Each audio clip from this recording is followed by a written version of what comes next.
Olá, tudo bem? Agradecer mais uma vez aqui o convite. Vamos falar um pouquinho sobre cannabis na dor. Deixa eu compartilhar a tela aqui. Bom, espero que vocês consigam ver. Bom, eu sou Jimmy Pardim, sou ortopedista, traumatologista, especialista em cirurgia do joelho. Sou membro da Sociedade Brasileira de Medicina do Esporte e do Exercício desde 2019. Hoje eu coordeno uma pós-graduação para ensinar médicos a prescrever cannabis medicinal. Tem grupos de discussões, é bem legal, do Grupo CONAS Brasil. Sou membro fundador da Associação Médica Brasileira de Endocannabinologia, meu Instagram e site. Fiquem à vontade para conectar. Bom, vocês já devem ter tido aula aí sobre a plantinha, né? A cannabis sativa linneu, por causa do Carolus linneus, que quem descreveu a taxonomia, tá? E aí existem essas subespécies, né? Hoje a gente sabe que existe só uma espécie de cannabis sativa, mas dependendo da epigenética, ela pode ter algumas alterações que a gente vê como índica, sativa ou ruderalis, mas todas são cannabis sativa, tá? Algumas têm algumas diferenças, isso vai variar dependendo do solo, dependendo do ambiente, se é outside, inside, né, a plantação, enfim. Mas não quer dizer que uma ruderalis não possa atingir 2 metros de altura, ela vai ficar sempre pequenininha? Não, isso ela pode atingir. Vai depender de muitas coisas, tá? Mas normalmente as sativas são um pouco mais sativa, né? A sativa índica é um pouco menor, tem a folha um pouco mais larga, e a ruderalis é mais pequenininha, tá?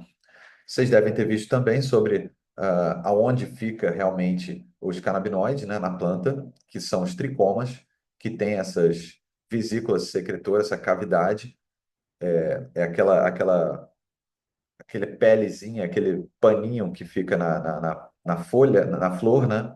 Aquela veludo, parece um veludinho, se você aumentar, são esses tricomazinhos que tem a formação dos canabinoides na forma ácida. Lembrar que é a forma ácida que ela secreta.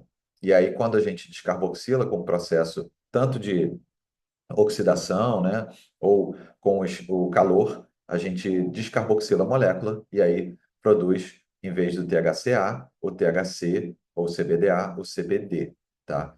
Então, os flavonoides, terpenoides também ficam depositados ali e armazenados. A história, vocês já devem ter tido aula também, então não vou me aprofundar muito. Aí tem algumas datas importantes, né? Da descoberta do THC e CBD, a conversa do Rafael Mechoulian com o Elisaldo Carlini, sistema endocannabinoide, a descoberta dos endocannabinoides, né? Anandamida e 2-AG, o Sativex, que foi para a esclerose múltipla em 2005, criado, né, no Canadá e depois foi autorizado como Rimonabant, ou Nabilone, Tronabinol, também outras medicações nos Estados Unidos, aqui no Brasil não. Teve o Rimonabant, que foi uma medicação que tentou bloquear o CB1, mas teve efeitos ruins no emocional das pessoas, porque tirou a anandamida, então você tira a felicidade, né, da pessoa.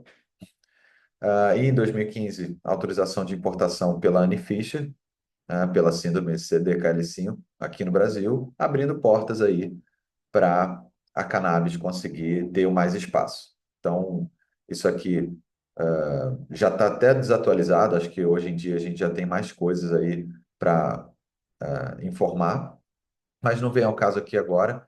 A gente vai falar sobre as experiências que o Schulam viu que o THC e o CBD tinham alguma eficácia ali no ser humano, né? Vendo os amigos utilizando o bolo que ele fez com THC, tendo efeitos que a gente conhece comuns da cannabis, e a gente vai explorar isso um pouquinho mais. Então, imagine que você chega no consultório, você é médico ou profissional de saúde, chega uma paciente com esses sintomas, com dor há mais de 10 anos, diabética, hipertensa, ansiosa, depressiva, todos aqueles fatores que acontecem numa dor crônica que vão gerando aquele círculo vicioso que a pessoa realmente fica sem muitas esperanças de tratamento. Ela vai pulando de médico em médico, né? Reumatologista, ortopedista, neurologista, sem ninguém conseguir, muitas vezes, diagnosticar ou até aliviar né, as dores dessa paciente. Então é bem complicado. E a dor, a gente sabe que é um estímulo, né, que é percebido pelo cérebro de forma muito subjetiva. Cada um tem a sua percepção de dor, né, porque ela vai ter uma projeção no córtex somatosensorial a partir do estímulo que está sendo enviado. Então, tem pessoas que conseguem modular melhor essas vias ascendentes de informação da dor pelas fibras, principalmente fibra C, né, e fibras lentas de dor, que tem uma, uma sensibilidade ou uma tolerância maior à dor, outros têm menos. Isso vai variar muito. E as medicações vão atuar, muitas vezes, nesses estágios da dor, né? Por assim dizer. Então, você tem tanto a modulação da dor, quanto a transmissão dessa dor, quanto a transformação, né, do estímulo em alterações químicas, né, abertura e fechamento de canais de cálcio, de canal de potássio, que vão fazer esse estímulo ser percebido pelo cérebro. Então, as vias, elas vão sofrer alterações dependendo da medicação que você utilizar. E a gente tem muitas formas, né, de você tentar controlar a dor, fazer essa analgesia no paciente. Então, a gente sempre tem os degraus da dor, né, que é a escada da dor de 2010, pela OMC, e você tem dores agudas, dores crônicas, que são classificadas após 12 semanas de dor, né? Classicamente, as dores crônicas são classificadas assim. Depois de 3 meses de dor, você tem uma dor que a gente considera crônica, tá? Aí tem que ver se essa dor é neuropática, é mista, nociplástica. Isso são classificações do tipo de dor, tá?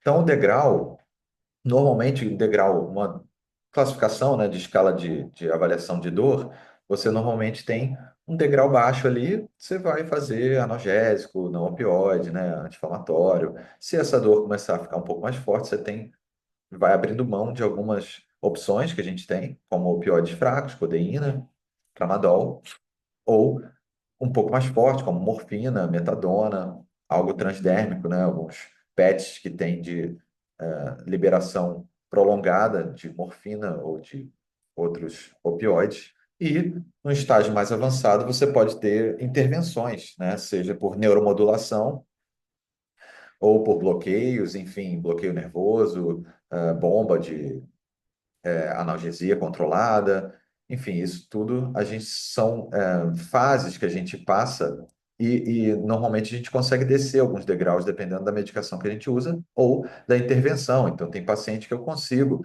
através de um bloqueio, descer do degrau 4 para o degrau 1 e manejar melhor aquela dor. Mas, infelizmente, algumas dores, como fibromialgia, enxaqueca, são mais difíceis de lidar. E aí a gente tenta alguns adjuvantes, né? Antipsicótico, antidepressivo, ansiolítico, que também podem ajudar na dor.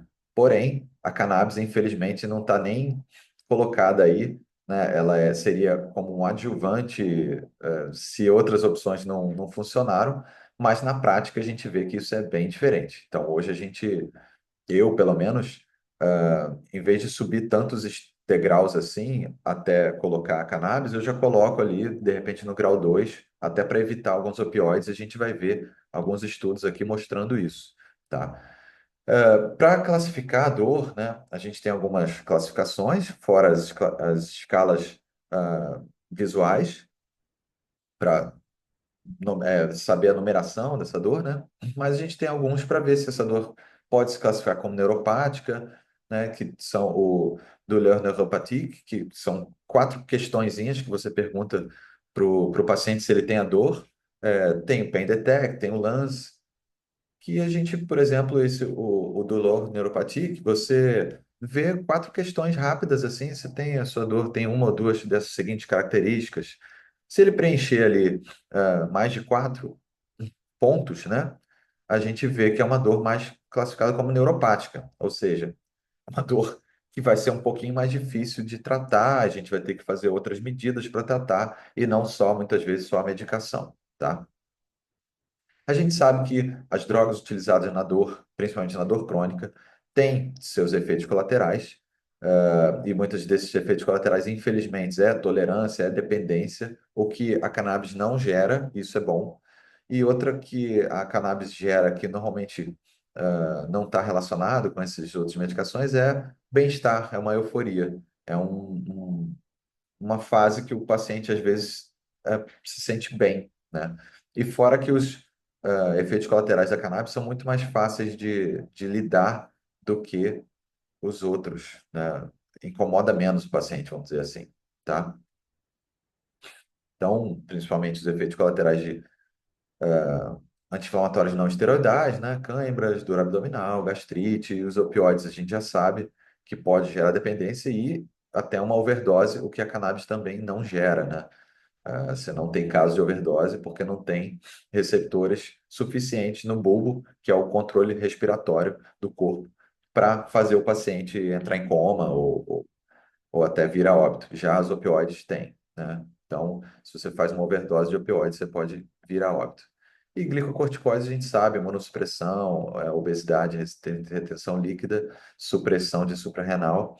Então, a gente vai conversar sobre o sistema endocannabinoide e a homeostase dele. A gente sabe que tem receptores espalhados no corpo inteiro, ou seja, é um sistema que é o maestro do corpo. Ele vai controlar as reações corporais. Então, as reações de analgesia, né, de anti-inflamação, são bem importantes para ter esse controle.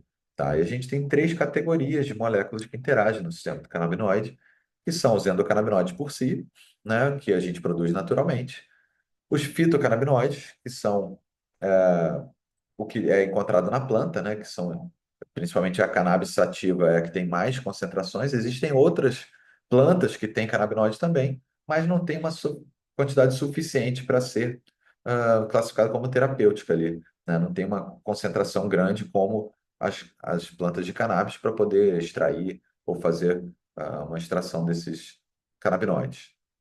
Existem os sintéticos, né, que são análogos a THC, CBD, a bilona, por exemplo, eu diria que tem os para-endocannabinoides, para-canabinoides, né? Que são oleoetanolamida, palmitoiletanolamida, né? Que são esses daqui, são outros canabinoides, que a gente não pode chamar como canabinoides, são canabinomiméticos, que a gente chama, que eles parecem canabinoides, mas não são, e eles vão conectar, né, em receptores que não são do sistema endocannabinoide, mas conversam com o sistema endocannabinoide, já que esse sistema conversa com o corpo inteiro. Então, os clássicos endocannabinoides, a anandamida, que vem de alegria, né, é um ligante endógeno que vai se conectar no CB1 e CB2, né, o 2-AG, principalmente CB1 e CB2 também, e esses outros endocannabinoides, né, que são pouco produzidos no corpo, mas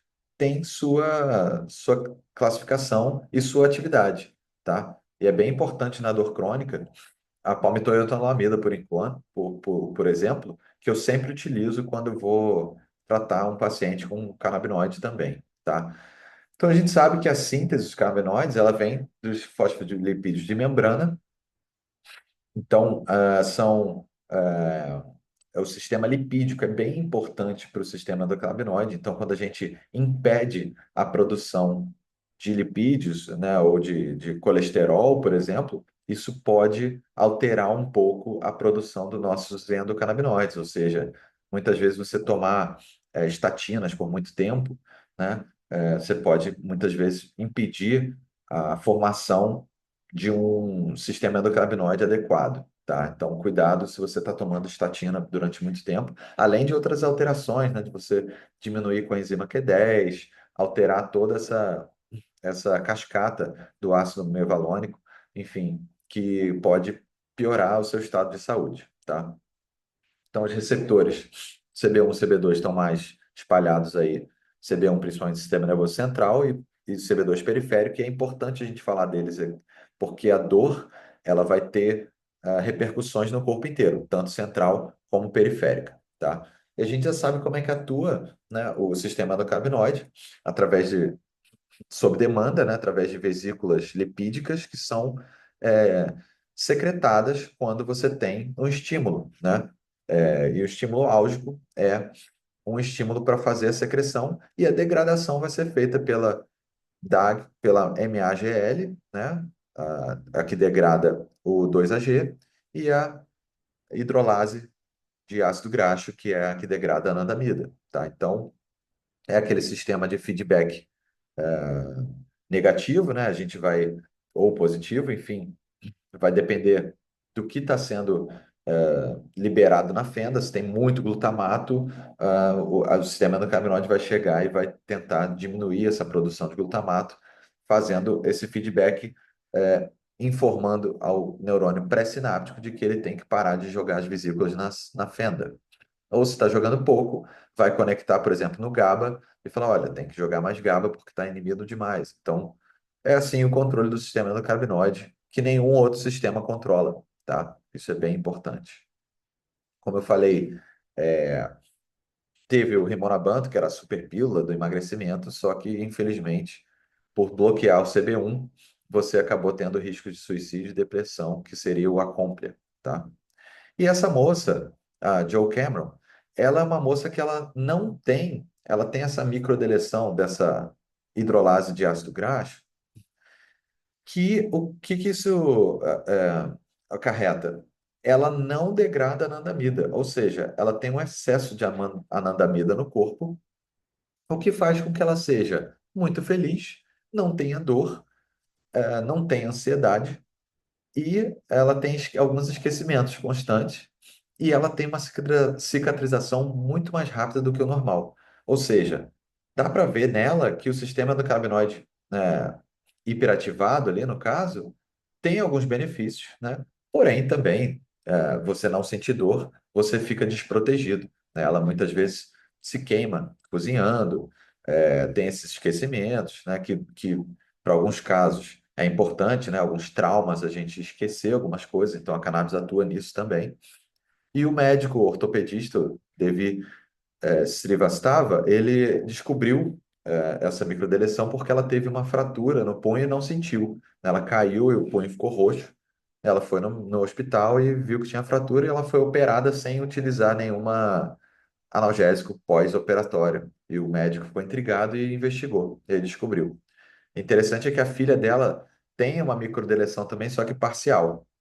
Então a filha dela sente dor, mas sente pouca, tá? Porque ela tem um anandamida ali numa quantidade boa também. Então a gente vê que o sistema endocannabinoide está diretamente relacionado com a sensibilidade da dor, tá? E ela é segura? É muito segura, né? A gente comparando com outras drogas, principalmente até drogas ilícitas, né? Que são consideradas ilícitas, a gente vê que a cannabis é uma segurança absurda, assim. E até as drogas lícitas, né, que é o álcool liberado, a gente tem um limite ali letal bem pequeno, né? 10 doses acima do que você pode tolerar já é um risco para a sua saúde, enquanto a cannabis seria 1000 vezes mais esse risco, por isso que a gente não tem overdose dessa, dessa substância. E como que a gente trata hoje, principalmente a dor, nos nossos pacientes? A gente tem várias opções, tá? Tanto óleo isolado, full spectrum, broad spectrum, que é com ou sem THC, né? Mas com todos os componentes da planta, ou isolado, que é só realmente um canabinoide isolado. Pode ser THC isolado, CBD isolado, CBG isolado, CBC isolado, enfim. Vai depender do que você quer trazer para esse paciente, né? De benefício. Tem supositório, tem óvulo vaginal para endometriose, por exemplo. Tem cápsulas para quem não gosta de tomar gota ou sente gosto ruim. Tem as flores, vaporização. No Brasil, a gente ainda está sob essa discussão, né? O vaporizador é proibido, mas algumas associações conseguem vender flor para alguns pacientes com dor para tratar a crise. Isso é bem importante, tá? Porque tem diferença você fazer o uso oral e o uso vaporizado. Vaporização ou queima, né? O fumo inalado, você tem uma quantidade de canabinoide muito maior e você evita muitas vezes o efeito de primeira passagem, então você não tem a formação dos metabólitos. E isso faz com que fique pouco tempo no corpo, obviamente, então seria mais para crise, mas você também não tem muito dos efeitos prolongados que os orais têm, que fica 6, 8 horas no seu corpo, certo? Tem pomada, tem gel, tem adesivo, esparadrapo com cannabis. Então, hoje a gente tem um arsenal bem interessante que pode ser importado para poder tratar a dor, tá? THC, falando do o grande vilão, né, que muita gente tem medo, muito médico tem medo de prescrever, mas ele é excelente, né, se você souber dosificar ele, titular, e inclusive para dor, ele é bem importante, tá? A gente tem casos de fibromialgia, SUDEC, né, aquela dor, membro fantasma, distrofias, que a gente consegue tratar muitas vezes mais, até com doses menores, com THC, em vez de usar o isolado CBG, CBD, por exemplo. O CBG também é bem interessante para dor, tá? Não que o CBD não trate dor, trata sim, ajuda muito, analgesia, anti-inflamação, mas você muitas vezes precisa de uma dose muito maior. E isso faz com que, às vezes, o fígado não aguente, você tem ah, intoxicação, então isso é ruim. Então, se você puder dar uma dose menor, então, por exemplo, um full spectrum, ou até um balanceado ali, 3 para 1, 2 para 1, 10 para 1, CBD, THC, você consegue tratar a dor melhor, sem uma dose tão grande, sem obrigar seu fígado a metabolizar muita coisa, tá? Que a gente sabe que os canabinoides são metabolizados nos citocromos, nas CYPs, 450 principalmente, no fígado. Assim como muitas medicações. Então, às vezes, tem essa interação. Se você está com uma dose muito alta de canabinoide, a interação com outras medicações pode ser prejudicial, tá? Então, o THC atua como agonismo parcial do CB1 e CB2, tá? Então, vai ajudar aí em metabolismo, dor, ansiedade, auto- doenças autoimunes, anti-inflamação, atua na serotonina também, no 5-HT3, então, a diminuição da náusea, vômitos, né, principalmente pós-quimioterapia, atua nos receptores de dor vaniloides, TRVP, TRPV, os PPAR intranúcleo, tá? E o GPR55. Já o CBD, como eu falei, é poderosíssimo também, é muito importante como anti-inflamação, indutor do sono, antidepressivo, ansiolítico. O THC, ele também é ansiolítico, mas depende da dose. Se você der uma dose um pouco maior, pode ser ansiogênico, então tem que ter cuidado. Já o CBD não.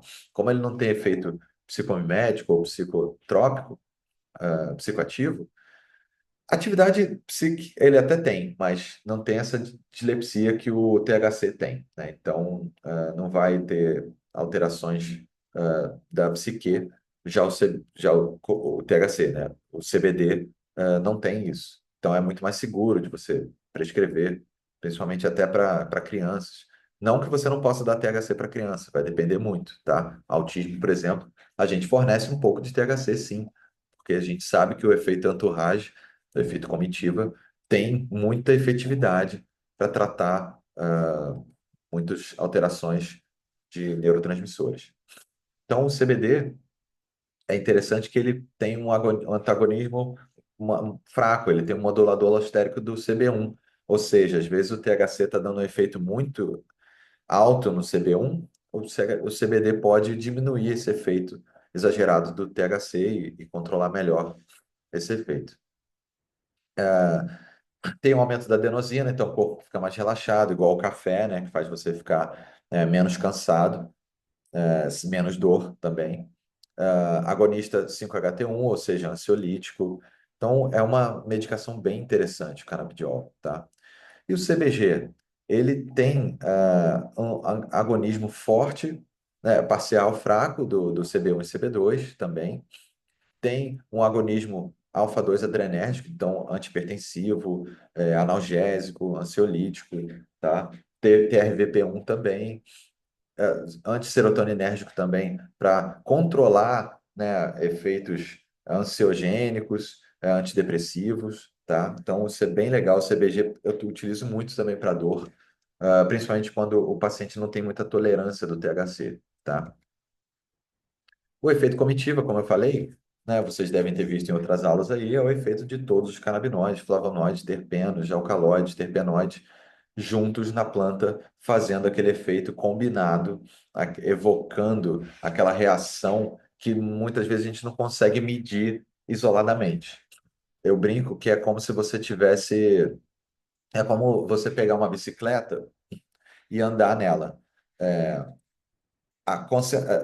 tudo gera aquele equilíbrio ali. Se você deixa a bicicleta parada, ela cai, né? Ela não tem um equilíbrio. Agora, se você anda nela, você gera forças, você gera combinações de atrito, força, chão, força motriz da sua perna, que essa combinação faz a bicicleta andar. E eu acho que é a mesma coisa aqui com os canabinoides, terpenos, flavonoides. Se você às vezes dá só o CBD, talvez você não tenha um efeito esperado. Mas se você combina THC com CBD, você consegue fazer aquela coisa andar, consegue movimentar aquelas reações, igual a bicicleta ali, andando inexplicavelmente, sem se ela sozinha cair, né? Então, fica essa associação aí, essa comparação que eu acho bem interessante, que é exatamente isso. Você vai evocar reações que não dá para medir, às vezes, sozinha, entendeu? Então, isso é bem legal. Então, a gente hoje tem até um consenso que alguns colegas redigiram, né, fizeram, inclusive brasileiros, né, o Ricardo Ferreira e o Wellington Briggs, sobre como você titular, né, a dosificação de cannabis na dor crônica, tá? Então, eles preconizam que você comece com 10 miligramas por dia e vá a cada 3 a 2 dias aumentando 10 miligramas. Quando chegar em 40 miligramas, você não sentir nada, que o paciente tenha relatado, não teve nenhuma alteração, você começa o THC, tá? Então, por eles, você começaria primeiro com CBD isolado, depois com THC. Eu tenho algumas críticas, eu começo muito com o full spectrum, tá? Porque aí tem aquele cheirinho de THC que eu, como eu falei do efeito entourage, eu acho importante. E aí, às vezes eu nem chego a 40 miligramas de full spectrum, eu chego ali a 30 e o paciente já sente alguma coisa, o que daria, sei lá, nem 1 miligrama de THC, por exemplo. Então, eu vou aumentando a cada 5, 7 dias, ah, em torno de 2 miligramas a 3 miligramas, não aumento tanto, porque o full spectrum tem um efeito maior. E aí eu vou vendo, se esse paciente for melhorando, talvez eu mantenha uma dose ali baixa até, mas se ele não for, eu vou aumentando. E se você for mais conservador, você aumenta menos o THC, né? Então, se você tem um paciente que é mais sensível, né, que você não quer aumentar tanta dose, você pode ir aumentando de 5 a 10 miligramas por dia de CBD isolado, depois aumentar o THC 1 miligrama por dia. Eu considero o full spectrum uma das melhores opções, assim, para começar, se o paciente já é adulto e está com dor crônica, o começo, o full spectrum eu acho muito legal, porque você desinflama muito mais esse paciente, você está dando um pouco de THC, ou seja, você está atuando um pouco na dor, e fica mais fácil de você depois introduzir um óleo com THC ou balanceado, porque você já preparou o terreno desse paciente, você já estimulou o sistema endocannabinoide dele para estar receptivo tanto para CBD quanto THC quanto CBG. Se você dá direto o 1 para 1, por exemplo, talvez isso possa queimar um pouco a largada, sabe? Você teria que balancear um pouco mais ali, ou dar um 10 para 1 ou um 15 para 1, para não ir com tanta sede ao pote, né, para um paciente. Então, esse balanceado 1 para 1, eu acho um pouco arriscado você já começar em um paciente que nunca tomou, nunca teve contato com cannabis. Se ele já teve contato com cannabis ou já fuma, aí tudo bem. Aí eu já considero 1 para 1 uma boa opção para quem tem dor, né? Porque ele já tem ali o costume, vamos dizer assim, de lidar com o THC, tá? Porque o fumo, você tem um THC muito alto. Então tem essa diferença aí, se o paciente nunca teve contato ou se já teve contato. Se nunca teve, normalmente eu começo com full espectro e vou aumentando e depois eu introduzo THC, CBG, enfim. Se ele já teve contato, se ele faz contato e não está funcionando o fumo, eu introduzo 1 para 1, ou às vezes até um mais THC do que CBD, para ter esse efeito mais analgésico e aí sim a gente ir trabalhando também a anti-inflamação e, óbvio, outras medidas que não só a cannabis vai salvar esse paciente, né? Então, é exercício físico, alimentação, sono, tudo isso faz o conjunto ali, do tratamento da dor. Como eu falei, o CBD tem uma ação nociceptiva muito boa e neuropática também, tá? Por atuar em receptores que muitas vezes não são só o CB1 e CB2.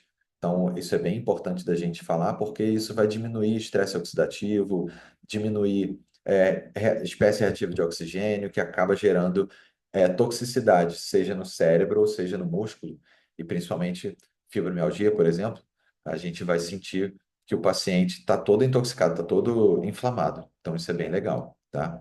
Aqui alguns estudos mostrando aquilo que eu falei do opioide, a diminuição da dose de opioide em pacientes que às vezes estavam com dor crônica e não sabiam mais, né, o que fazer e estavam utilizando altas doses, tendo efeitos colaterais, e a morfina em altas doses consegue ser diminuída, né, com o uso da cannabis. Então a gente vê que eles introduzem a cannabis e o opioide vai baixando, os não opioides também, e é legal que eles têm outros efeitos, né? Como a cannabis atua em várias frentes, eles veem efeitos antidepressivo, anti-epilético, diminuição de benzodiazepínico, ou seja, você introduzir a cannabis, você melhora tanto a saúde física, a saúde psicológica e a saúde social e o entorno desse paciente.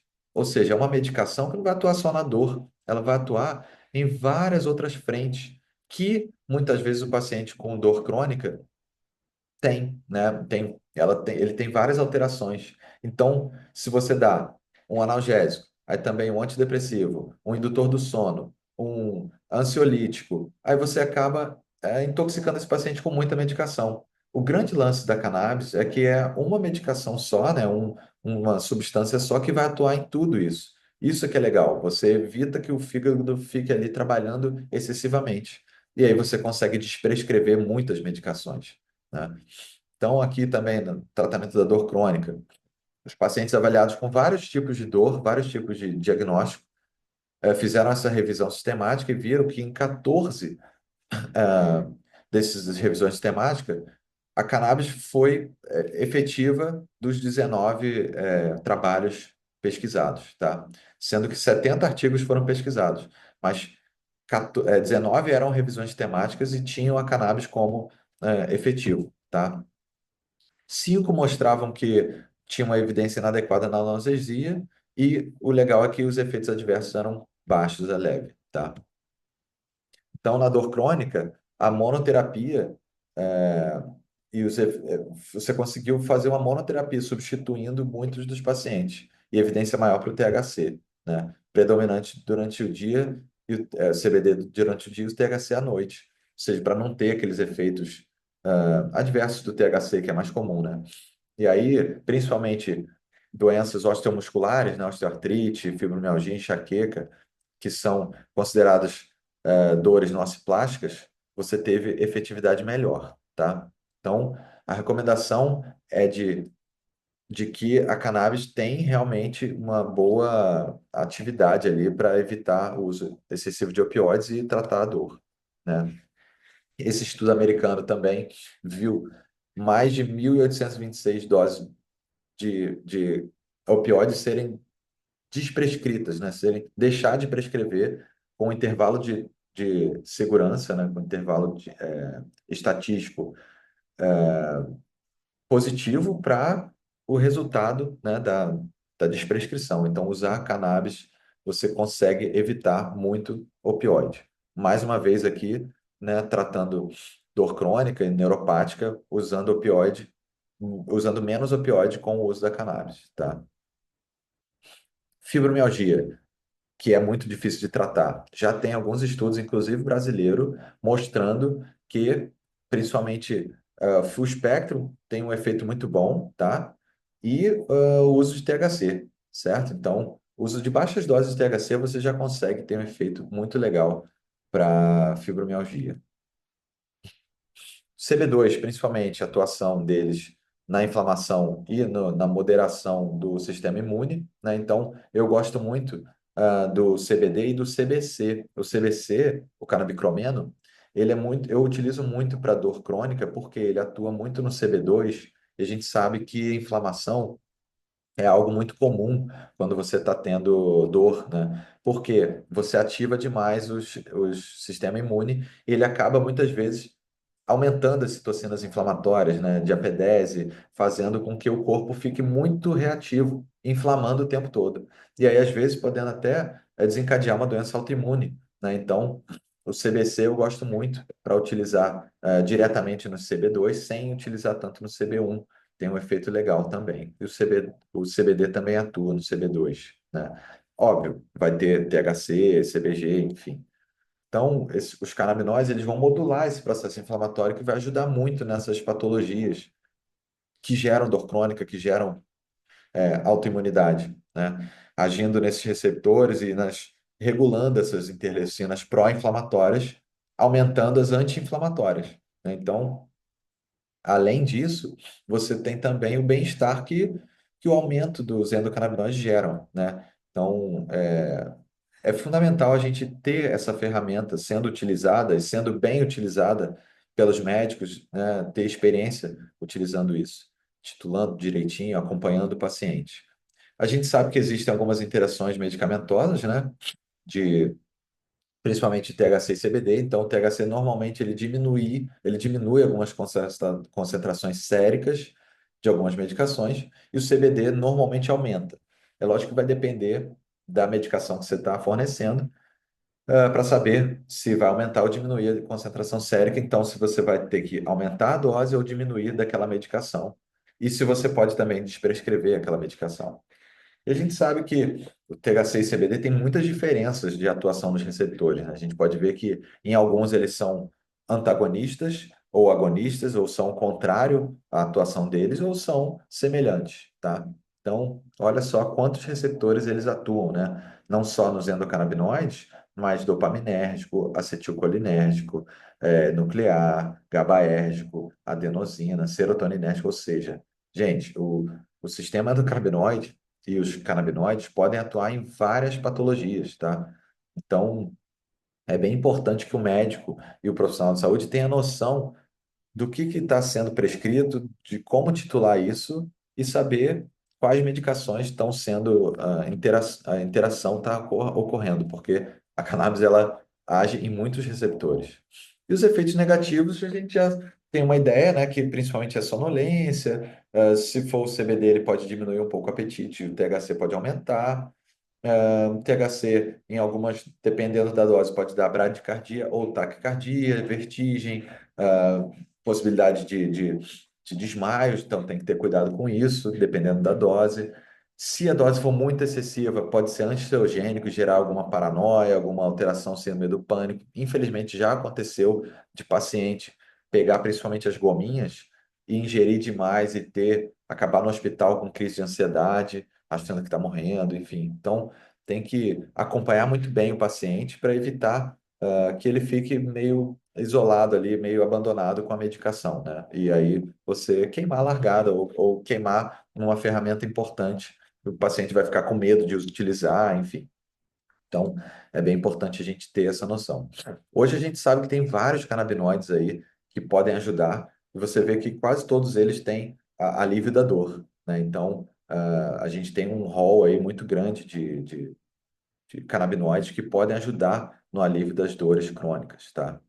O CBN, por exemplo, é um que pode ajudar na dor crônica, ele é um pouco mais, umas 15 vezes mais fraco que o THC, pode ajudar no sono, que é interessante para quem tem dor crônica, que às vezes não tem um sono adequado, tem uma insônia crônica, né? O CBDA, ele dificilmente ultrapassa a barreira hematocefálica, então vai ser um efeito mais rápido, principalmente na periferia, para diminuir a inflamação periférica, metabolismo lipídico. O THCA também atua bastante nos espasmos musculares, rigidez. Como eu falei, o CBC é CB2 seletivo, então vai ajudar na anti-inflamação, na dor, né? É, a cascata do ácido araquidônico vai diminuir, ou seja, anti-inflamação. É bem legal. Como eu falei, até na minha prática, né, na osteoartrite, na artrose, a gente usa bastante, eu utilizo bastante para evitar opioides pós-cirúrgico também. A gente acaba utilizando esse estudo aí, viu, com 632 pacientes. que depois de 6 meses foram reavaliados e houve uma queda muito grande da dose de morfina e outros até deixaram de usar a morfina, tá? Porque conseguiram modular a dor de outra maneira com o uso de cannabis. Aqui seria pós-operatório, né, e pré-operatório, então tem esse consenso de que vai depender do que o paciente está utilizando, se é fumado, se é óleo, se é ingerível, né? Então tem essa ideia aí de que é interessante ele diminuir ou até parar de usar pelo menos 7 dias antes e depois da cirurgia voltar 2 dias depois, tá? Isso varia muito, né? Mas o consenso é de que normalmente você tem que avaliar o risco-benefício. Se o paciente tem epilepsia, tem convulsão, ou tem um risco muito grande de tirar a cannabis, é melhor deixar, né? E fazer anestesia, isso não tem problema, tá? Então, esses estudos aí não teve efeito adverso no pós-operatório. E a fibromialgia, que é um clássico aí de dor nossa plástica, que é aquela dor disfuncional, aquela dor que a gente acaba tendo uma alodínia, né, uma hipersensibilidade, e vem misturado com ah, me- mecanismos psicofisiopatológicos, ou seja, altera emocional, altera o humor, altera o sono.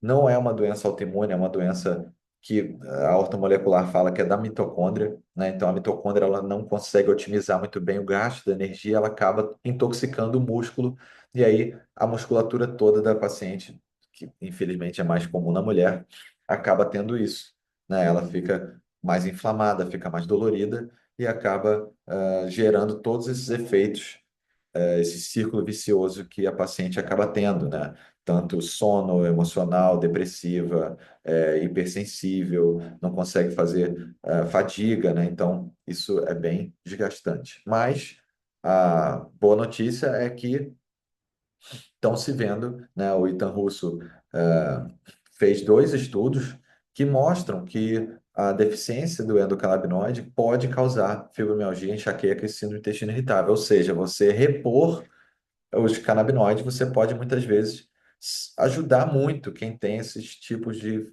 dor nociplástica, né? Essas dores que acabam sendo disfuncionais. Então, a notícia boa aí para quem é fibromialgico, né? E lembrando que tratar a fibromialgia não é tão fácil, né? Não requer só cannabis ou só analgésicos. Então, é todo um conjunto, né, de ações que a gente pode ter, abrir mão, inclusive outras medicações ou suplementos, né, com enzima Q10, derribose, que vão atuar lá na mitocôndria, que vão ajudar a cadeia transportadora de elétrons a diminuir espécie reativa de oxigênio e gerar tanta toxina. Palmitoil etanolamida, como eu falei, ajuda muito a atuar indiretamente no sistema endocannabinoide. Lógico, fazer exercício físico, fisioterapia, psicoterapia, higiene de sono, alimentação é bem importante nas nossas plásticas. E também, a gente não é contra as medicações alopáticas, não, tá? A gente sabe que muitas vezes a gente vai ter que fazer opioides, sim, pregabalina, antipsicóticos, enfim. Mas é interessante a gente utilizar a cannabis, sim. E aí, quando que você inicia, como que você inicia, você vai começar com um para um full spectrum, broad, é aquilo que a gente conversou, né? Vai depender muito do paciente, vai depender se o paciente já teve contato, se não teve, se já está em uso de alguma medicação. Então, é muito importante a gente ter um médico experiente ou alguém experiente do profissional de saúde que esteja acompanhando esse paciente, saiba titular e saiba qual o canabinoide adequado para esse paciente, tá? Então, dor é muito subjetiva. A gente tem que, muitas vezes, estar muito perto do nosso paciente para poder ajudar ele, né, a superar essas etapas que a dor promove para a gente, certo? Era esse recado que eu queria dar. Agradeço mais uma vez e deixa eu dar uma interrompida aqui e parar a gravação. Muito obrigado pelo convite. Espero que tenham gostado.